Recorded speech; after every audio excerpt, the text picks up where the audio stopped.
มาถูกมือนี่หลายแนวอยู่เด้อบางเอิญเขามีนะเขาเฮ็ดยำสลัดกินเนาะก็เลยว่ามันเกิดอุคัมแน่ส่วนกันไปกินอยู่หลายขนาดเมนูมื้อนี้เนาะนี่จัดหนักจัดเต็มโอ้เจ็บท้องเลยกินตับกิ้งทีเดียวจะแซ่บเนาะแล้วข้าวหน้าซ่านกันเอาเขาเดือดกับเขาไปเฮ็ดเถอะแล้วข้าวกินเลยค่ะเขากับไปเฮ็ดเองขนาดนั้นน่ะสบายดีทุกคนเด้อสบายดีตอนแรงมื้อนี้นี่เฮาก็สิไปเฮือนเสาคูนเนาะมื้อนี้พอดีมีตุ๊กตาต้นตาลมีนาเขากิ๊กคือที่อยู่หั่นแหละมื้อนี้นี่บ่ได้กินคันสิว่าเราบ่ได้กินข้าวเฮือน3มื้อแล้วได้มื้อนี้ตอนแรงนี่เนาะออกไปนอกตลอดพอดีมื้อนี้มันเกิดอุคัมแน่เนาะบ่ฮู้สิเฮ็ดหยังก็เลยว่าเอาเฮ็ดจุ่มจีนกินเนาะอูเนาะอากาศนั่นนี่แน่ก็เลยว่าเฮ็ดจุ่มจีนกินมื้อนี้สิพากันไปถามตุ๊กตาเนาะตั้งแต่ไปเรียนไทยมากับอยู่ปี3แล้วเนาะทุกคนตอนนี้กำลังเดินทางไปว่าสิเจออุปสรรคอย่างใดมีข้อดีข้อเสียจังไดแน่เนาะไปเรียนมาเป็นจังไดไปเรียนอยู่ไทยการศึกษาอยู่พุ่นเป็นแนวใดคือสิต่างกับอยู่ลาวอยู่แต่คันสมเทียบว่าให้ทุกตาที่ถามทุกเทียบว่ามันต่างอยู่ลาวจังไดคือสิตอบบ่ได้เพราะว่าอยู่ลาวทุกตาก็บ่เคยเรียนเนาะไปแล้วไปเรียนอยู่ไทยเลยถ้าเอาไปเรียนนี่เขาตอบได้อยู่ดิแม่นคันให้เฮาไปเรียนเฮาตอบได้อยู่เพราะเฮาเคยเรียนอยู่ฝั่งลาวมาแล้วเนาะเรียนมหาลัยไปเรียนปริญญาโทที่ไทยทุกคนบ่เคยเว้าจักบาทจะว่าตอนนั้นนี่เธอเดียงก็บ่เคยเว้าเพื่อนนึงนี่จะเว้านะเพราะว่าไปหาเห่าใส่หัวคนว่า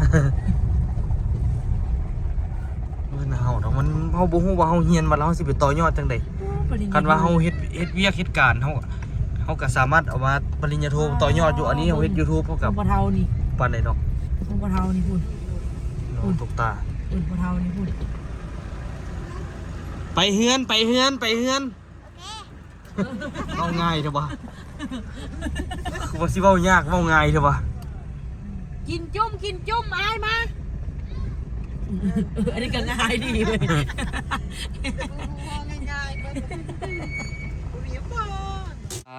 ถูกมื้อนี้หลายแนวอยู่เด้อบางเอิญเขามีนะเขาเฮ็ดยำสลัดกินเนาะก็เลยว่ามันเกิดอุคัมแน่ส่วนกันไปกินอยู่พุ่นเขาจะคุณเพิ่นว่าเฮ็ดยำสลัดอยู่พี่ว่าซั่นก็เลยว่าพากันหอบกันมาพี่เบิดเนาะปาทิโตปานนั้นปานหิมะมีนาเอ้ย ไปเอาสลัดมาได้ใส่เอาสลัดมาได้ใส่นี่เราอยู่รอคนนี้ที่ใส่ปลูกเองวะโบพ่ออันน้ำตาค้ำซื้อมเราอ่ะซื้อง่ายค่ะโอ้ต่อแห้งเนาะเบิ่งไปซื้อสลัดมาบักกะใหญ่เนาะอันนี้เป็นซ้ำเอาน้ำไทเกอร์เนาะเอามาซาวสลัดกินซาวน้ำเบอร์ดี้เหรออย่างดีขึ้นเลยเนาะคือซาวอันนี้ละแม่นมีนากำลังตำไข่เนาะไข่เหลืองเพื่อเฮ็ดเป็นยำสลัดโอ้กินยำสลัดคักแท้มื้อนี้เมนูไฟเบอร์มื้อนี้เนาะแล้วก็เฮาเอาเอาเครื่องจุ่มจีนมาเฮ็ดจุ่มจีนกินอยู่พี่พร้อมทุกคนเนาะมีหลายอันเลยมื้อนี้แล้วก็บ่ได้มีหลายอันอย่างเดียวได้มีหลายซองอีกมื้อนี้ขยะเนาะปนเป็นเปกันไปกะเป็นเด็กก็ฝากทุกคนติดตามไปทุกซองทางเนาะเฮาก็นี่แหละเนาะอาชีพเนาะ เป็นอาชีพสร้างให้กันจนหมู่บ้านนี้มีอาชีพเบิด เฉพาะลูกๆหลานๆเฮาเลยนะเนาะญาติพี่น้องเฮาก็อยากให้มีแนวเฮ็ดว่าหลายคนว่าเดี๋ยวเขาเฮ็ดคลิปมาได้นี่ย้อนว่าตัวเขาเองแต่ว่าถ้าย้อนไปขนาดถ้าบ่มีไอแน่มาเขาก็คิดไอเดียเฮ็ดคลิปบ่ออกบ่เนาะต้องก็เป็นไอแน่เนี่ยว่ะถ้าบ่คิดบ่ออกแท้ได้ค่อยน่ะข่อยยังคิดออกได้ข่อยน่ะคิดบ่ออกข่อยคิดออกนำได้ข่อยน่ะไปเบิ่งซองคนอื่นเนาะข่อยแต่ว่าตะกี้นี่เอาได้ตะกี้นี่ข่อยก็จากไอแน่หลายได้โอ้หลายบ่ความหมายข่อยว่าข่อยฮู้อยู่แนวสิเฮ็ดแต่ก็บ่คักซ้ำที่เฮ็ดทุกมื้อนี่ดอกฮู้แนวอยู่แต่ว่าแนวที่ข่อยเฮ็ดมันยากโพดแล้วก็คนบ่เบิ่งอีกคนก็เบิ่งอยู่คันเขาฮู้จักโดนๆเจ้าก็ได้เว้าบาปข่อยคนบ่เบิ่งแล้วข่อยล่ะก็คันสิว่าซองที่ข่อยเฮ็ดเองคิดเองก็แม่นซองที่ข่อยขี่รถจักรเดินทางนั่นแหละแม่นบ่ล่ะแต่ข่อยก็เบิ่งจากซองอื่นนั่นแหละซองไอ้แน่นำนั่นแหละสุดท้ายก็ได้แต่ว่าแนวทางก็มาจากไอ้แน่แหละเพราะว่าตัวก็ไปฮู้จักน้ำอูตอสินะก็หลายทางอยู่เนาะ มาเล่นก็เลยแบบกระแจกกระจายกันไปเลย ชีวิตบูมีอย่างเลยบูมีอย่างเอาเท่าว่าจนโอ้พ่อจะมาฮู้จักไอ้แน่ชีวิตเดียวที่เราถือว่าดีขึ้นแน่ จนไม่ ฮู้จักไอ้ตุ้ยดิ หมูจากไอ้นี่โอ้แห้งดีขึ้น จากอยู่ต่ำๆเลยนี่เลือดดินเลยเหรอฮะอันนี้ไปเอามาได้ใส่นี่ซื้อมือไหนบอกเกอร์ซื้อมือวานมันไหนซื้อให้ป้าพ่อกับเมย์ไปขี่ไฟรถไฟม้าคือขี่เป็นละ เอาตะกี้มีรถคันน้อยอันนี้ ไอ้ตัวขอขี่ได้บ่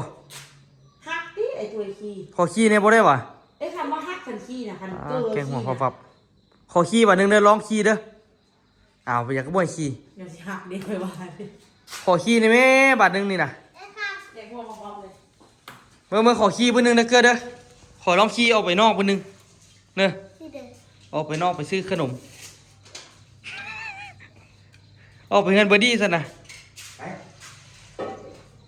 ขอยืมขี่เด้อ อยากบอกใส่รถเก่าอีก ไปใส่เกิดไปใส่เกิดไปอาบน้ำไปอาบน้ำออกมาบ่เห็นรถได้ล่ะ ไปรถอ่ะ ยืมเด้อเกิดเด้อยืมเด้อออกมาเราบ่เห็นรถฮิบอาบฮิบแล้วเด้อ ตัวเอาไปเลยเด้อ ขนาดเมนูมื้อนี้เนาะนี่จัดหนักจัดเต็มโอ้เจ็บท้องเลยกินตำกิ๊กมันสวยนี่ เบิ่งอันไปค่ายเครื่องมาสปีดไปคุ้มห้องอ่ะล้างด้วยขนาดเอาบอกตัวกับอันพอสติ๊กท่านไปอันไปท่มคุ้มคนอื่นแล้วคุ้มตัวเองอันบุท่ม เจริญ บุจื้อล็อกตัวเองอันที่ซ่องเนาะเดี๋ยวสิบุจื้อเนาะมันไปท่มห้องกันเลยอยู่หินซ่อฮันหินซ่อก็สบายเนี่ยคุยท่มแล้วกูแล้วก็ เขาบอกอันนั้นเอ่ย เขาบอกเราไปท่มห้องเฮาแทน นั่นแหละ มาเลยโง่เราญาติเรื่องของสู้ไปบอกเองที่จัดการเองไม่ต้องครูเหรอ อันนั้นก็ไม่ต้องเข้ากันดิน เนาะฝันเฮาสิได้อีหยังเนาะ คุณเอาก็คุณให้เราสิ ถมก็ถมมาละขุดก็ขุดให้ละ มันจำดิบ่ได้เหอะ บ่ได้ให้ ย่าจบไว้ซ่านอาหารเย็นสุดละ คุณเอาก็คุณให้ท่มกระทบ จบเนี่ยเขาติ๊กกันแม่ติ๊กไปถม เพราะบางทีอันผู้เราอยู่หินซ่อหันเรามีน้ำใจก็มีโอ้เขาลงคุ้มบ่ไปท่มห้องเฮาบ่มีเนาะ เอาเงินนั่นมาจำให้เขาซะสิกว่าเนาะ แม่สิว่าโอ้ยาเรื่องบ่มักเรื่องเอาแม่ไปท่มเฮาจะแม่อยู่ใกล้ไปท่มเบิ่งสิตัดออกดอก อันนี้มีนาเทศยำสลัดนะทุกคนเนาะมันหลายอันอยู่เด้อมื้อนี้ มัดท่มบ่มักเด้โย่ เอาไม่ทันเร็วคุณดูว่าเร็ว ด้วยจะว่าอีกอย่างมันไปตัดปีกเดียวแต่ว่าแบบนี้โง่เฮงดีเด้ แม่นหยัง ดังเนี่ยดังที่มันมีเนื้อแบบนี้นะเขาเอิ้นโง่เฮงเด้แต่กระ ตุ ทะ กมึงดูตุกดังก็คือบ่ได้แมปแล้วเดี๋ยวนี้ แดะเด็กลูกใส่แต่เขาเห็นบอกค่ะ ไปเดี๋ยวมันโม้ขึ้นว่ะดังเก่าอ่ะ ดังเก้า มันก็บ่ได้แมปตัว กี่ก้อนใหญ่ทำไมจะว่างมากความหมดเลย ยิ่งเอาแล้วมาพี่กิ๊ก เราแม่กับบ่ได้แม่เราให้ตุกดี ฮะ ว่ามันกับบ่ได้แม่ บริแม่ หันข้างเบิ่งโอ้มันก็มีสั่นอยู่บ่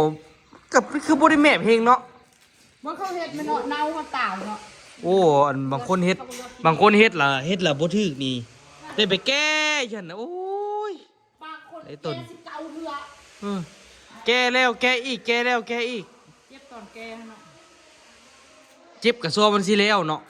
แต่ว่าแกนี่แพงเด้แพงกว่าตอนเฮ็ดเด้ ว่า ไอ้แกน ใครจะมีหน้าก็มีดังเนาะ โอ้มีนางดงเลยตัดกระดังดงขนาดมีลูกดังแมบนี่ มาแต่ทำไม มาได้เท่าไหร่เลยได้ดิสงสัยเลยได้ดิจ้ะทำไมป้าวะ บอก ตัวยามันเอ้าเอา เด้ ตัวกระดังหมูเลยเนาะเอาตัวกระดังหมู ได้มานำมันได้นำนาสาววะเถอะ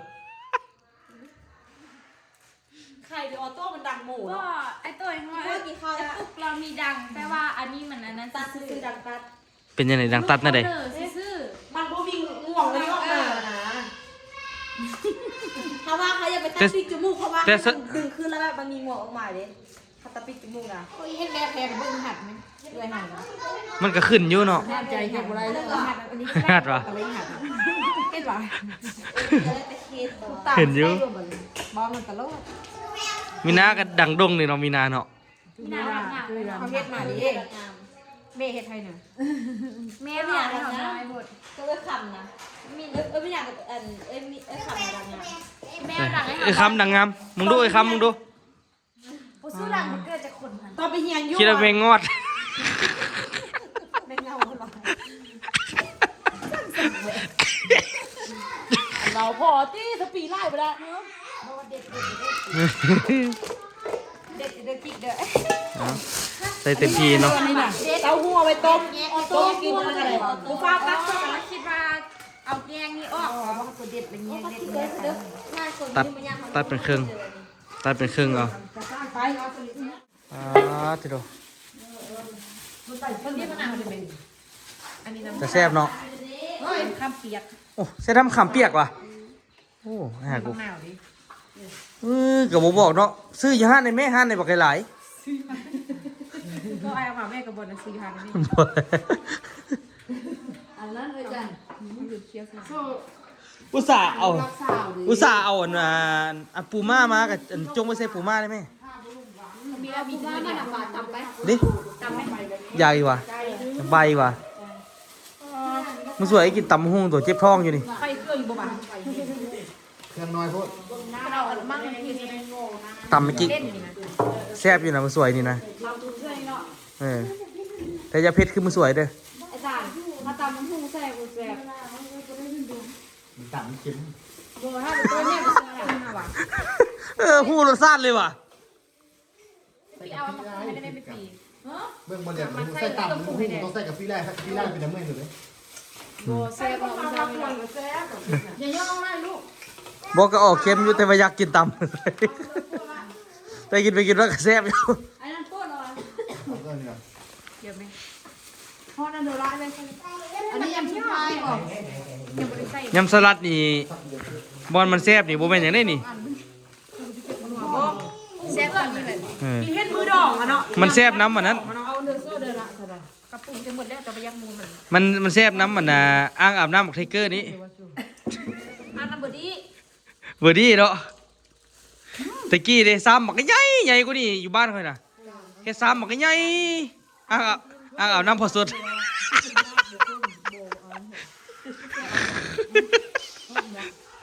อาสลัดไม่ประจักษ์ กินนัวน้ำตาลมันพอเลยน้ำตาลมันตีเจ้ามันใส่ตี เบิ่งให้ไอซีมให้ไอฮู้ดี เรื่องซีมนี่บอแล้วเอาพักกันเนาะ เดี๋ยวมาทำคนที่มันตีตอนกินมันจะกิน หรือว่าคนที่น้องอาจารย์พยายามสิไปตำนี่นะ ตัวว่าพอตีน้ำตาลกับมะพร้าว เป็นแท้ก็ ตัวน้ำตาลต้อง น้ำป่าได้ใส่บนน้ำป่า น้ำตาลใส่ ใส่น้ำมันต้องมีน่ะ แม่นเฮ็ดอันยังสลัดต้องเฮ็ดเส้นคุณมันว่านัวคือโลดนัวกับบ้านจางคนบ้านกับบ้านจาง ตีซะอีกบ่เป็นหยังตีเครื่องใส่ ตีใช่ป่ะบูเป็นเด้อน้อยแม่น้ำตาลไอ้ยังแปลน้ำรุ่นพ่อ ตีใส่รถ พี่น้ามันจะไข่น้ำตาลพี่นะ มันต้องออกหวานๆนี่หลีก่อนนี่อันนี้ยำบ้านๆบ่ได้ใส่มายองเนสใส่มายองเนสหยัง ยังมันบ้าบริสุทธิ์ เนี่ยตัดเถอะ บริใช่อันนั้นเด้ต้องให้ปรุง มายองเนสไข่แล้วก็แล้ว คือน่ะมืองานดองก็แซ่บเลยเนาะโอ้เนาะยำสลัดเนาะได้กิน2คำนี่แหละได้กิน2คำนี่แหละเบิด คุณดอกสบายกินคงกินแล้วได้แต่ว่าอันเป้าเลยแต่ทับแขกนะ ก็ได้เลือดมันก็ไล่ไปเลยว่ะ เลือก อันนี้ มาแล้วก็ จุ่มจีนี่ มาแล้วก็เพท้องกินข้าวไม่ได้บัดนี้ ถูกปรุงกันยังไงจิโร่ มันยังเยียดผ้าอยู่นี่อันนั้นเกลือเหรอ ใส่หลายเนี่ยก็ได้น้ำปลาน่ะมันจืดโคตร วะบ่ใส่เกลือว่ะ บ่ใส่น้ เป้าได้เป็นหน่วง ปลาวะ เอื่อนอยู่ ไปอู้ต้องไปแช่น้ำคน น้ำตาล แช่ นี่ แน่ไปล้างน้ำว่ะแช่น้ำว่ะ มันได้เกลืออยู่บ่เกลืออยู่บ่ โอ้ย่ามัน ำ เอาก่อนน้ำตาลน้ำปลาใส่แล้วก็โอเคเลยน้ำห้อนใส่แล้วก็โอเคละ ทอดเนาะทอดกินเนาะอันนี้เนาะ ตัวมดก็พอตัวมด ทอดไหมทอดกับเจียวเขาก็ได้นะอู ป้าพวกหมกเผ็ดเนาะ เด็กเก็บนะพวกอะไรสิเด้ โบบ้านกันจะอีก มันยังบ่ทันละลายสิตี้แม่จันนี่น้ำตาลยังอยู่พื้นอยู่ ไปแล้วนี่นะเนาะนี่นะเนาะละลาย น้ำตาลบ่ทันละลายบ่ ใส่นี่มันเอาใส่นี่มันอย่างไร เอาลูกซีมดู น้ำมันอย่างไร ลูกซีม เอาใส่รดน้ำมันจึงเข้ากัน มาแล้ว อืม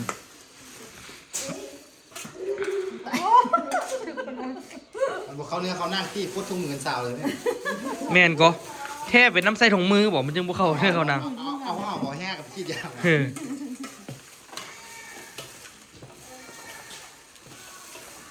เราก็ออกน้ำสลัดหยาบน้ำสลัดหยาบพุ่มเลย น่าจะได้แล้วปะนี่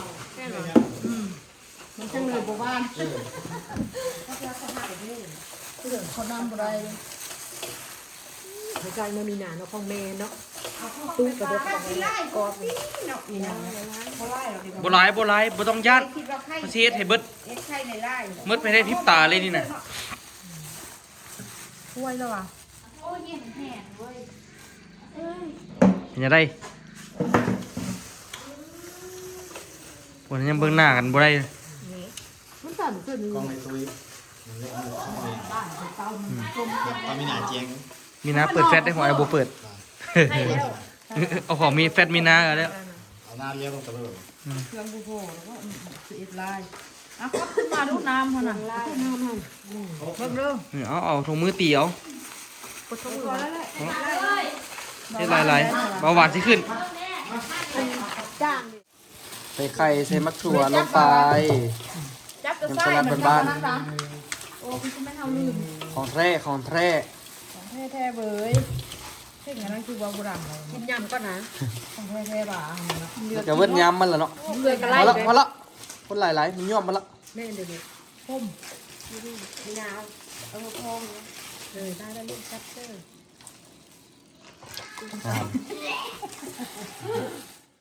ว้าอยู่เป็นมาดับ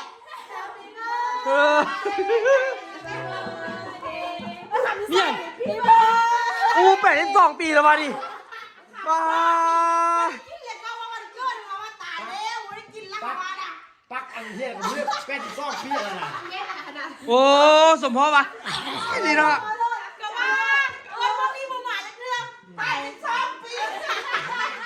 82 ปีไว้เด้อว่ะ เมื่อกี้ที่เขาว่าตาไปกินข้าวเลยเขาว่าเลี้ยวเงินกับตัวมืดเบิ้ลมาทันทีว้าขอบใจอะไรเด้อ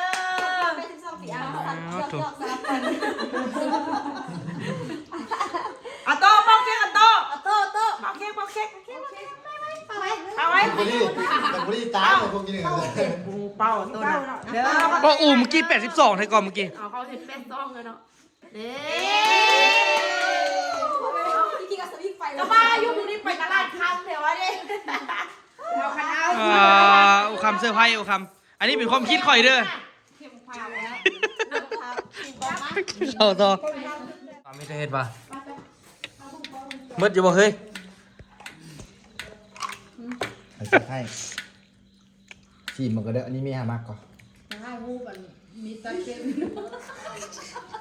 เพิ่มหัดเหล็กดิ ป่า เจ้าเทียม มีตัวนี้แห่งว่าอันนะเขาจะประมูลกันไปอยู่ ดอมคนก็ไปเอามีดอันนี้เด้อไปตัดเค้กเด้อ หวยโดอย่ามาใกล้เลยไปโดงับขากันบ่ได้เด้ อีแม่ว่าไปท่ามันแม่ว่าปูนาไปจับงานยวนปูนาที่จะลานนึงฮะ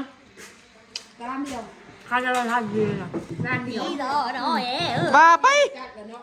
ค่าเช่าสถานที่ซื้อไหนมันบริเกี่ยวกับโต๊ะกับตั้งไหน มันกะ ก็กับเป็ดเศร้าไปยุ่งพูดอะไรสนะ บอกว่าร้านหนึ่งนี่ค่าตัวค่าตังค์มากกับหน่ายที่เขา ก็คือกันกันเอาเช่ามากับราคาเดียว เงินเฮากับราคานะดีบุรีไปยุ่งให้เพื่อนกับลูกให้อีก แล้วอันค่าอันหน้าสร้างก็เอาเขาเดินกับเรากับเฮ็ดเธอแล้วข้องกินนั่นก็เขากับไปเฮ็ดเองคันว่านั่นน่ะ สมพ่อเนาะเราก็ไปเฮ็ดพุ่นเนาะ เงินเข้าบุมีเดินกับเป็ดดูดูหรอ ร้านกีบก็มีแต่เฮ็ดเนาะอ้อคือก็ได้ไปร้านกีบอ่ะ เพชร ตุ้ยเนาะ ให้ค่อยออกเทสุ ว่าสิออกซวยก็ได้ไป เออ 20,000 ไอ้เคย เจ้าละเกาแซนเกาแซน เอามันหาเปิดอ่ะ คันได้ออกเป็นล้านนี่สิออกซวยน้ำ เจ้าพันมาเลย 20,000ออกก็ได้บ่หยอกซื้อดำล้านซื่อ ถ้าว่า เนี่ย อี ตัว เมล ตั้ง คิด เต้ ว่าน สิเพียงเรามา5ละท่ามเราโอเคเนาะสปีเนาะ ย่นเหียนั้นทอดูสิ เอาขึ้นมา ไปฟังผิดป่ะไม่เราบอกว่า10 ล้านเส้นถือว่า11 ล้านถือว่า งานเล่นแพงคือว่าจะมีการจะเคย มาบัดนี้ คือว่าจะมีการ ขอนะ ขอคอนเทนต์ก่อนบัดนี้โอ้ แค่ก็ว่ามันบ่ถือมันนั้นติ้งคือพวกอันเขาจะเป็นเศร้าเมื่อกี้นี่นะ เอาเริ่มแม่โอ วันนี้ตัวจักสัมภาษณ์ตุ๊กเฮ้ย แม่นบ่ ให้มาตอนแรกว่า อาบน้ำท่าได้สวยพุ่นน่ะกินข้าวท่านะ สัมภาษณ์แล้วยังสัมภาษณ์ตุ๊กว่าไปเฮียนไทยให้เป็นเอาเด้อ ปาดโถอันสัมภาษณ์นั้นให้มาแต่สวยคักขนาดเนาะ ให้เอาตีนถูกกันตึ๊กโอ้ยสวย ปี3แล้วเลยเนาะมันจบ4หรือ5ปี จบปีสิมันได้เรียงได้คือ ปี4จบแล้วเราเปิดพี่เลยอยู่พุ่นเลย ลูกหลานมีตี เมื่อ มี ก่อน มื มึ อง เคยคัดเก็บคนไทยอาชีพเหียนโต เฮียนต่ออีกนะ อืม ปา อายุ ด มา โถ แต่สิเขาจบอายุ20 ปีนึงเด้ เสียนต่อโถ แล้วก็จบซาวคือกัน ลูกหลานมีเงินมี เสียนต่อโถอี เอก อ คัดเก็บเงินก่อนที่ยัง บ่ ต่อโถ ถูกคันว่าสิเฮียนต่อน่ะมันต้องมีเป้าหมายเด้ อืม ปริญญาโทน่ะ บ่ว่าสิต่อเลยมันกับบ่ปานใดเด้ เฮียนมาแล้วไปเฮ็ดหยัง สมมุติว่าน่ะ เฮียนมาเนาะเฮียนมาปุ๊บสมมุติเราไปเฮ็ดเวียกก่อนว่าไปเฮ็ดเวียกก่อนหน่อยหนึงลองเบิ่ง เขาก็คิดอยู่ว่า อันนี้ก็เสียงย้ำนะ จอด ว่า ผู้เด็ด มีนาดึงมากินคนเดียวเอง สักสิวจะขาดสักสิวมาเลยตอนนี้ แล้วเฮ็ดอยู่พุ่นเฮ็ดได้บ่มีโอกาสบ่ มีเอาถ้าสมมติว่าเฮียจบปริญญาตรีเห็นบ่ อืม หาได้ใบปริญญาตรีเขาก็สามารถเอาใบปริญญาตรีนะไปหาเฮ็ดงานได้อยู่แล้ว อยู่พุ่นเลย อยู่ไทยได้มัน ได้ ได้ เหรอ แต่ว่างานใดที่เขาที่สมัครไป แต่ว่าต้องได้อันนั้นบ่ต้องได้เฮ็ดอันเอกสารหยังบ่คนเราวเฮ็ดอยู่พุ่น แต่เฮ็ดเป็นวีซ่าเป็นเฮ็ดวีซ่าเฮ็ดเวียกเลย ถ้า ค่ะ สมมติว่าเขาสมัครสมมติว่าเขาเขียนเรซูเม่เนาะสมัครผ่านอีเมลบ่หรือว่าเขาสัมภาษณ์อีกอย่างผ่านบริษัทหนึ่งบริษัทใดบริษัทหนึ่งเขาจะผ่านปุ๊บก็จะมีข้อตกลงว่าเขาเป็นตั้งชาติแน่นอนว่าเขาต้องเฮ็ดวีซ่าแบบเฮ็ดงานนั่นน่ะ อืม นั่นแหละ มันนี่แหละมันคาราด้วย ก็ดีก็เนาะเฮ็ดคันได้เฮ็ดเวียกอยู่พุ่นเนาะ แมนแล้วเขาคิดบ่เขาก็คิดว่าเขาคิดว่าเขามีเงินพร้อมมาเดี๋ยวแบบมันบ่ยุ่งยากเขาก็คิดว่าสิต่อโทรไปพร้อมหั่นนะ อืม เพราะว่าโทรก็เป็นภาคเสาร์อาทิตย์สินะมันมีเวลาเขาก็มีเวลาหาเงินได้นำหั่นนะ ซาเป้ แม่นเนาะ ซาเป้ อยู่พี่เขาก็ต่อเสาร์อาทิตย์คือกัน นั่นแหละเพราะว่าโทรแบบเขาเรียนเสาร์อาทิตย์อยู่แล้วเขาบ่ได้เรียนมันทุกมื้อสินะ คือสมมุติว่าเขาเจ้าแบบว่า หลังจากที่ว่าเขาเฮ็ดเวียกเนาะสมมุติได้เงิน 20,000แล้วต่อโทรมาล่ะในสายที่เราเฮ็ดเวียกน่ะ สมมุติว่าเราเฮ็ดเวียกด้านนี้สิเฮียนด้านนี้บัดไปเฮ็ดเวียกมาอีกด้านหนึงสินะเฮาก็สามารถไปต่อโทรแบบว่าให้มันแบบต่อเนื่องกับเวียกที่เราเฮ็ดหั่นน่ะได้คือกันแล้วมันสามารถแบบว่าอัพเงินเดือนเฮาขึ้นได้สินะมันจึงโอเคว่านะ แม่น ตะกี้นี่แบบสมมุติไผจบแล้วก็ว่าสิไปเรียนต่อโทเลยก็ไปได้คือกัน แต่ว่าส่วนหลายนี่ก็ต้องพิจารณาเบิ่งดีๆก่อน ถ้ายังบ่แน่ใจว่าคันเรียนจบบ่นี้สิไปเฮ็ดเวียกหยังอะนะ จบหยังก่อน เรียนจบนี้บ่ฮู้สิบ่แน่ใจสิไปเฮ็ดเวียก ให้ หยัง ตัวเรียนจบหยังเรียนหยังก่อนสายตัวนี้ สายภาษา ภาษา เพราะว่าคันสมมุติต่อโทมันต่อง่ายหั้นนะเพราะว่า ส่วนหลายนี่จบสมมุติจบภาษาที่บางคนกับไปต่อบริหารเมียงก็ได้คือกันก่อ ได้เบิด หั่นแหละ สายภาษานี่มันไปได้หลายทางเลย อืม แม่น ไปว่าตัวไปต่อโทร อืม เฮาอยาก ตึ้งไปโทรเดี๋ยวเลย เฮาก็คิดในใจว่ามันจะเป็นปกติอะเขียนเรซูเม่แบบไปเฮ็ดงานพวกโรงแรมอหย่างบ่เพราะว่าพวกนี้มันใช้ภาษาได้นะ อันนั้นสิไปต่อโทหรือไปต่อโทกันเฮ็ดโต๊ะหิน แบ เนาะ บว่าเฮ็ด ต่อโทรให้ตัวชอบทำดี มันก็ยากอยู่เนาะแล้วเฮียนมา3 ปีนี่มีคิดว่ามีข้อดีข้อเสียอย่างไร เอาจกเกี่ยวมา เฮียนมา3 ปีนี่คิดว่ามีข้อดีข้อเสีย แม่ตัวเอาไป ข้อดีว่ะ เออ ว่าทุกข้อดีก่อนเนาะ เอามาแนวอะไรจักอย่างวะ เออ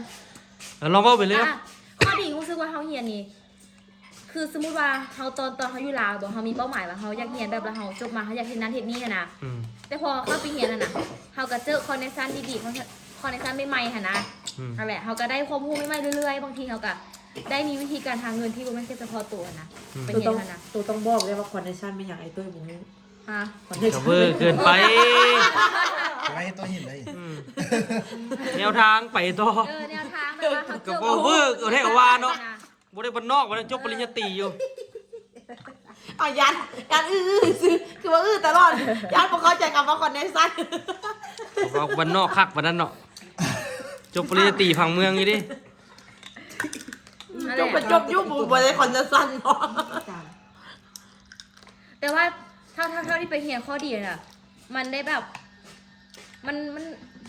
ว่าอย่างไรก่อนเขาได้เจอหมู่ครูเขาได้เจอครูบาอาจารย์นะมันเลยแบบมีหลายช่องทางแบบให้เราพัฒนาตัวเองตลอดนะ แล้วก็มันมีช่องทางหาเงินอีกเนาะ แม้มันแบบ ออนไลน์เนาะ บางเทื่อการหาเงินของเราอะนะมันก็จะเป็นว่าแบบจะต้องหาเงินแบบว่าต้องเฮ็ดเวียกเท่านั้นจะถึงจะได้เงินอะแต่คนไปจริงบ่แม่นคือแบบมันอยู่ที่แบบว่าตัวเราว่าเราที่วิธีการหาเงินเราจะมีวิธีการใดแน่ อืม นั่นแหละแต่ว่าถ้าว่าเรื่องข้อเสียมันกะแน่นอนมันไม่ให้เขาเสียเวลา แต่ว่าสิ่งที่เขาได้กลับมาก็คือ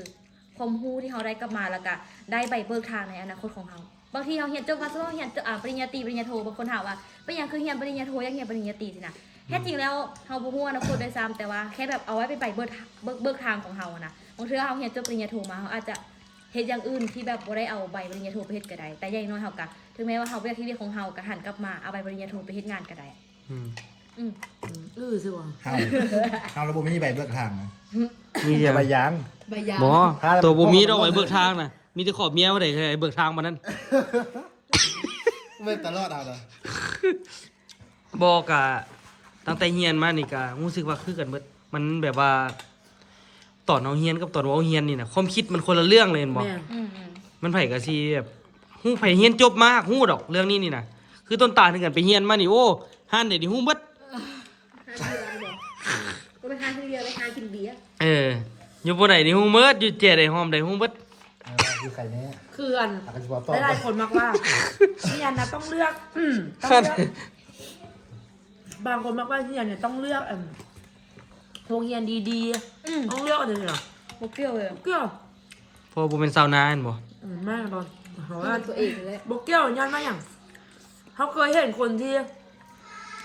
ยันอยู่สถาบันดีๆแต่ที่ยันบ่สู้คนที่อยู่สถาบันที่แบบว่าเขาว่ามันบ่ได้บ่ได้ติดอันดับอะนะเขาว่าบ่ได้ติดอันดับอะนะสุดท้ายมันขึ้นกับโตเฮา พรแสวง พรแสวงอะไรกว่าบ่ พรสวรรค์อีกนะ คนเขาต้องมีพรแสวงอะ นี่แหละที่แบบว่าตั้งแต่เฮียนมาหลายคนแบบว่าโอ้ยจักไปเฮียนอย่างเฮียนเสียเวลาที่จริงมันบ่เสียเวลาเลย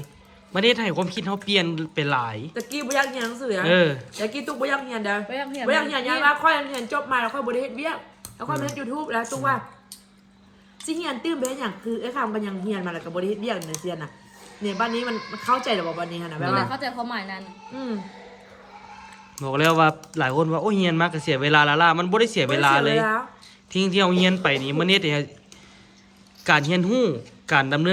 ดำรงชีวิตของเฮามันมีแบบแผน ที่จริงให้เฮา มันมีการวางแผนตลอด มันพัฒนาเฮาเด้อเฮาได้เอาตัวรอดเองเฮาได้ฝึกการไปคนเดียวได้อยู่คนเดียวได้เฮ็ดนั่นเด้อคนเดียวบ่ได้โดยบ่มีพ่อแม่มาช่วยเหลือเฮาคือตุ๊กนี่ไปอยู่หุ้นเงินก็หาเองเรียนเองอันเดอเองทุกอย่างถือว่าเก่งสุดๆเลย ถื เด้ อว่าเก่ง เก่งแฮงสำหรับอู้น่ะเพราะว่า แต่ว่าก็คันว่าบ่มีแนวทางแต่อยู่บ้านแบบก็ยากคือกันได้เรื่องนี้ แม่น แต่ว่าอันนี้โชคดีที่แบบว่าได้มีแนวทางตั้งแต่อยู่บ้านพี่ไปละ แม่น มันจึงสามารถหาเงินได้คันสิเทียบว่าเฮาที่แบบว่าบ่ฮู้อีโนอีเหน่ไปละไปหาเงินนี่ยากก็ ตะกี้นี่แล้วตุ๊กนี่ก็มีข้อดีอยู่คือเป็นคนบ่มักอายเป็นคนบ่มักอายเป็นคนมักกล้าแสดงก็ คนบ่ขี้ แล้วก็ อาย เป็นข้อดี คือหลายๆหรือคือหลายๆคนมากว่าอู้กับตัวมักเฮ็ดนั่นเฮ็ดนี่ตลอดคือเข้าใจคำว่าโอกาสบ่ทุกคน บางทีมันมีโอกาสเข้ามาแล้วเราไม่อยากเสียโอกาสนั้นไปอะคว้าไว้ก่อนน่ะคืออย่างเช่นตุ๊กตาเนาะมีโอกาสอันเดียวอาจารย์อันเดียวมอบให้กับแบบ พอแบบว่า มีโอกาสอะไรก็แบบว่าครัวไว้ก่อนสิฮะนะ ทุกนี้ใส่กิจกรรมแน่นอน บางทีสิ่งที่เฮ็ดไปอาจจะบ่ถูกใจบางอย่างบ่เสียน่ะแต่ก็บ่เป็นหยังบ่ต้องคิดหยังหลาย เพราะว่า เปิดไฟ เฮาอยู่ในอันในสังคมทุกมื้อนี่น่ะเฮาบ่สามารถสิเฮ็ดให้คนอื่นนั้นถูกใจเฮาเมิดได้ไปเมิดถ้าว่าเขาบ่ถูกใจเฮาแต่ว่าเฮาก็กลับมาคิดเบิ่งว่าเฮาไปเฮ็ดหยังให้เขาบ่ถูกใจบ่คันถ้าว่าบ่มีหยังละเขาบ่ถูกใจเองแล้วก็เป็นปัญหาของเขาละให้เขาไปแก้กันเองบ่ได้ปัญหาของเฮาละคิดอันนี้ละยา ป้าที่ทุกบนหน้าออกจากปากอูเลยครับนี่ นี่ เพราะว่าปัญหาของคนอื่นนี่เก็บมาคิดตลอด แก้ไขตัวเองยังบ่ได้นะผมไม่นะ โดนทุกอย่าง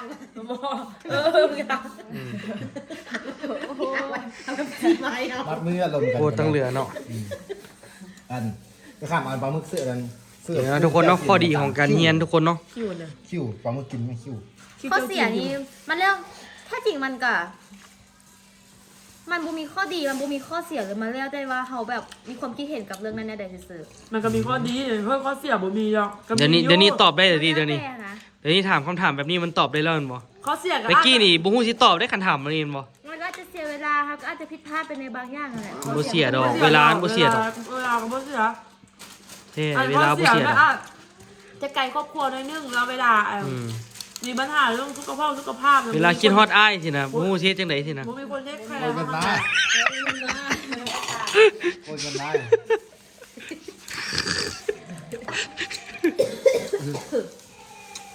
อะเอามาแล้วมันก็ยาวเนาะถือว่าสุดท้ายแล้วก็อยากฝากเนาะหลายคนที่แบบว่าบ่แบบว่ามีความคิดที่ว่าบ่อยากเรียน อืม สมัยเดี๋ยวนี้ อื เนี่ย มแนะนำให้เรียนดีกว่า คนเขาจะมีความคิดว่าเหียนไปเฮ็ดหยังสินะ อืม มันยังคิดอยู่ว่าเหียนก็บ่เหียนนะก็ต้องหาเงินคือกันหั้นนะเป้าหมายคือเงินคือกันเหรอจ๊ะ ถ้าแบบซ่อมโทรศัพท์เขาจะ แล้วก็ตอนนี้ได้คำตอบอะ นะครับผม ตอนเรียกว่าสิบ่เหียนหั่น ตะกี้นี่ก็คนบ่เรียนนี่บ่โอ้คิดเบิ่งโอกาสประสบผลสำเร็จน่ะน้อยแต่ว่าก็มีคนที่ประสบผลสำเร็จย้อนว่าเขาเก่งแท้ มา เขา มักไปสมเทียบว่าโอ้ยเขาบ่ได้เรียนเขาก็ประสบผลสำเร็จด้วยกันห่วยเอาไปสมเทียบแต่นั้นมันก็บ่ถูกแล้วเนาะคนที่เรียนแล้วประสบผลสำเร็จนี่มีแฮงมีหลายกว่าคนที่บ่ได้เรียนซ้ำ บอ นี่นะ จะฟัง เอาฟังน้ำตาลเว้าก่อนเนาะ เนาะเนาะจะฟังแม่ อืม หาแนวแง่เฮาเฮียนสู้มาเนาะจะฟังพวกไอ้ผู้เฮียนเขาเว้าแม่เพิ่นเป็นอันนี้อีกได อืม ประมาณคนหาบ่คือกันเด้ ที่จริงเว้าเรื่องแท้เด้บ่แม่นประมาทเด้ออันนี้เด้อเว้าเรื่องว่าการล้มกันนี่นะคนที่เรียนคนบ่ได้เรียนนี่ฮู้เลยเด้ แม่นบ่ว่าแล้วก็ความหมายก็จะว่ามันก็ต่างกันอีก เออ แล้วก็อย่าคิดกับบุคลิกไปในไม่เลย แม่นบ่ นะโอ้ยเฮาฮู้แล้วนะ หุ่นได้